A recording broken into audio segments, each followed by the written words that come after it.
नमस्कार मित्रांनो, मुद्द्याचं बोला या यूट्यूब चॅनलमध्ये तुमच्या सर्वांचं हार्दिक स्वागत। कोल्हापूर जिल्ह्यातील एक छोटंसं गाव, या गावातला एक मेंढपाळाचा मुलगा ज्याचं नाव फारसं कुणाला माहिती नव्हतं, पण आज तो संपूर्ण महाराष्ट्रात आणि देशात ओळखला जातो। नाव बिरदेव सिद्धप्पा डोणे। आपल्या कष्टाने, चिकाटीने आणि जिद्दीने UPSC सारख्या कठीण परीक्षा दिली आणि 2024 मध्ये ऑल इंडिया रँक 551 मिळवून IPS अधिकारी झाला। बिरदेवाचं बालपण फारसं सुखासीन वातावरणात गेलं नाही। त्याचे वडील सिद्धप्पा डोणे हे मेंढपाळ होते। दररोज मेंढ्या घेऊन डोंगरात फिरणे, उन्हातानात फिरत आपला उदरनिर्वाह चालवणे हेच त्यांच्या आयुष्यात एकमेव सत्य होतं।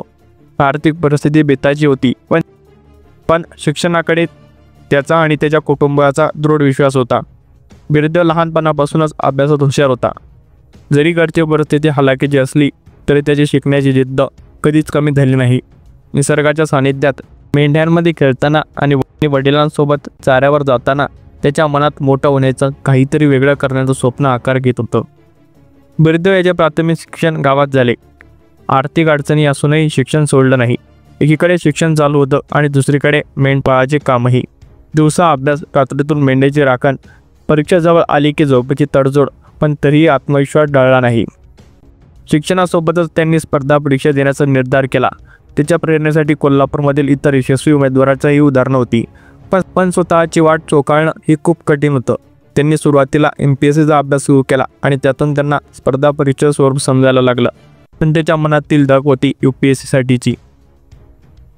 UPSC ही भारतातील सर्वात कठीण परीक्षा मानली जाते। लाखो विद्यार्थी दरवर्षी परीक्षा देतात, पण फारच थोड्यांना यश मिळते। बिरदेव यांचा पहिला प्रयत्न अपयशी गेला।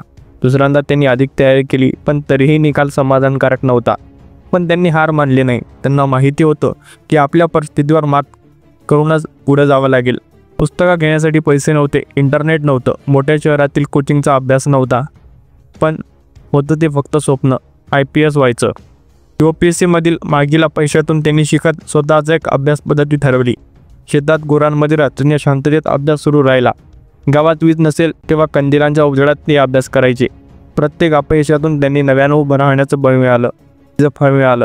ऑल इंडिया रँक 551 हे ऐकून संपूर्ण गावात आनंदाचं वातावरण पसरलं। एका मेंढपाळाचा मुलगा IPS झाला, ही गोष्ट गावासाठी अभिमानाची होती। बिरदेवच्या यशाने गावाला नवी ओळख मिळवून दिली। या छोट्याशा गावातील लोकांच्या डोळ्यातून आनंदाश्रू वाहू लागले। अनेकांनी त्याला गावाचा हिरा, गौरव असं संबोधलं। त्याच्या घरी आणि गावात सत्कार समारंभ झाले। प्रत्येकाने त्याच्या संघर्षाला सलाम केला। तालुक्यातील ग्रामीण भागातून असलेल्या बिरदेवने सिद्ध केलं की परिस्थिती काहीही असो, जर इच्छाशक्ती आणि चिकाटी असेल तर कोणतीही गोष्ट अशक्य नाही। आज ते अनेक तरुणांसाठी प्रेरणास्थान ठरले, विशेषतः ग्रामीण भागातील विद्यार्थ्यांसाठी। आता बिरदेव एक भारतीय पोलीस सेवेतील अधिकारी म्हणून देशाची सेवा करणार आहे, पण ते फक्त पदासाठी नाही तर समाजासाठी काम करण्याच्या भावनेने प्रेरित आहेत। त्यांना गरिबांसाठी, ग्रामीण भागातील मुलांसाठी काहीतरी करायचं आहे। त्यांच्यामध्ये शिक्षण हाच खरा बदल घडवणारा मार्ग आहे। त्यांनी अनेक मुलांना सांगितलं की स्वप्न मोठी बघा, पण त्यासाठी मेहनत घ्या। त्यांनी असेही ठामपणे सांगितलं की मी कोणताही क्लासेस लावले नाहीत, पुस्तक आणि आत्मविश्वास हाच माझा कोचिंग होता। बिरदेव सिद्धप्पा डोणे यांचं आयुष्य एक प्रेरणादायी पुस्तक आहे। ते सांगतात, मी साधा मेंढपाळाचा मुलगा असूनही आज IPS होऊ शकलो, कारण माझ्यावर माझ्या कुटुंबाचा विश्वास होता आणि माझ्या मेहनतीवर माझा। त्यांनी ग्रामीण भागातील तरुणांना एक संदेश दिला की स्वतःवर विश्वास ठेवा, मेहनतीला पर्याय नाही। परिस्थिती बदलता येत नसेल, पण तिच्यावर मात करता येते। बिरदेव डोणे यांची कहाणी फक्त यशाची गोष्ट नाही, ती संघर्ष, जिद्द, आत्मविश्वास आणि धैर्याची कहाणी आहे। गावातील एक साधा मेंढपाळाचा मुलगा ज्याला कोणीही ओळखत नव्हतं, तो आज लाखोंच्या प्रेरणेचा स्रोत बनला आहे। त्याचं हे यश ग्रामीण भारताला नव्या स्वप्नांची दिशा देतं, कारण हे सिद्ध झालं आहे की शिक्षण आणि चिकाटी असेल तर कोणतीही पार्श्वभूमी अडथळा ठरत नाही। बिरदेव डोणे याच्याबद्दल आपल्याला काय वाटतं हे आम्हाला कमेंट बॉक्समध्ये नक्की सांगा। व हा व्हिडिओ तुम्हाला आवडला असल्यास चॅनलला सबस्क्राईब करायला अजिबात विसरू नका। मनपूर्वक धन्यवाद।